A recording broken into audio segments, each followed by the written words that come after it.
তোমার মারতেছিল আজকে আমি কোনো হয়ে যাওয়ার ভয়ে ট্রিপল লাইনে ফোন দেই। ফেসবুকে করেছিলেন প্রেম, সেই প্রেমের টানে যশোরে এসে ভয়াবহ পরিণতি হয় তরুণীর। রঙিন স্বপ্ন নিয়ে কুড়িগ্রাম থেকে ছুটে এসেছিলেন। আশা ছিল ভালোবাসার মানুষের হাত ধরে নতুন সংসার সাজাবেন, কিন্তু সেই স্বপ্ন যে এত দ্রুত দুঃস্বপ্নে পরিণত হবে তা ঘুণাক্ষরেও কল্পনা করতে পারেননি যশোরবাড়ির সদস্যা অনিকা সরকার। ভার্চুয়াল জগতের মিষ্টি কথা বাস্তবে রূপ নেওয়ার পর থেকেই তার জীবনে নেমে আসে অমানবিক নিপীড়নের কালো ছায়া।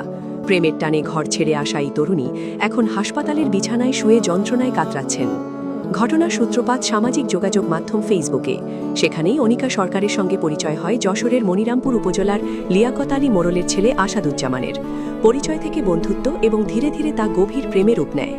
আসাদুজ্জামানের মিষ্টি কথায় ভুলে নিজের ভবিষ্যৎ তার হাতে সঁপে দেওয়ার সিদ্ধান্ত নেন অনিকা।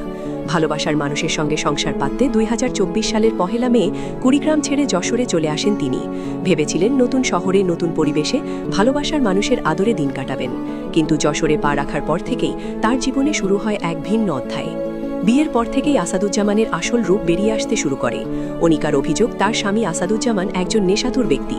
প্রায়ই নেশার ঘোরে তিনি অনিকার উপর চালাতেন নিপীড়ন। তুচ্ছ সব কারণে চলত প্রহার। তবুও অনিকা চেয়েছিলেন সংসারটা টিকিয়ে রাখতে। স্বামীর নিপীড়ন সহ্য করেও তিনি মুখ বুজে পড়েছিলেন।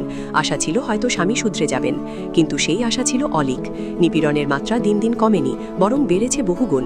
গত ৮ জানুয়ারি বিকেলে নেশাতুর অবস্থায় আসাদুজ্জামান অনিকার ওপর চড়াও হন। নিপীড়নের এক পর্যায়ে অনিকার মনে হয় আজ হয়তো তিনি আর প্রাণে বাঁচবেন না। স্বামীর হাত থেকে বাঁচতে তিনি নিজেকে একটি ঘরে বন্দী করে ফেলেন। প্রয়াণের ভয় যখন তাকে গ্রাস করছিল, তখন জীবন বাঁচাতে তিনি জাতীয় জরুরি সেবা 999-এ কল করেন। ফোনের ওপাশ থেকে পুলিশের সহায়তা চান তিনি। পুলিশ দ্রুত ঘটনাস্থলে পৌঁছে তাকে মুমূর্ষু অবস্থায় উদ্ধার করে। উদ্ধারের সময় অনিকার শ্বাসকষ্ট হচ্ছিল এবং তার শারীরিক অবস্থা ছিল অত্যন্ত শোচনীয়। তাকে দ্রুত যশোর জেনারেল হাসপাতালে ভর্তি করা হয়। হাসপাতালের বিছানায় শুয়ে নাকে অক্সিজেন নল লাগানো অবস্থায় কান্নাজড়িত কণ্ঠে অনিকা যে বর্ণনা দিয়েছেন তা শুনলে যে কারোরই গা শিউরে উঠবে। অভিযুক্ত আসাদুজ্জামান সম্পর্কে জানা গেছে চাঞ্চল্যকর তথ্য। তিনি নিজেকে কখনো আইনজীবী, আবার কখনো শিক্ষানবিশ আইনজীবী হিসেবে পরিচয় দিতেন।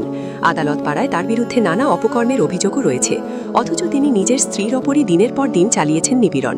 অনিকা আশঙ্কা প্রকাশ করেছেন, যদি আসাদুজ্জামানের বিরুদ্ধে কঠোর আইনি ব্যবস্থা নেওয়া না হয়, তবে ছাড়া পেয়ে তিনি আবারও তার ক্ষতি করতে পারেন, অথবা ভবিষ্যতে অন্য কোনো মেয়ের জীবনও একইভাবে ধ্বংস করে দিতে পারেন।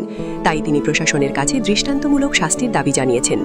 এই ঘটনার খবর ছড়িয়ে পড়লে হাসপাতালে ছুটে যান যশোর জেলা আইনজীবী সমিতির নেতৃবৃন্দ।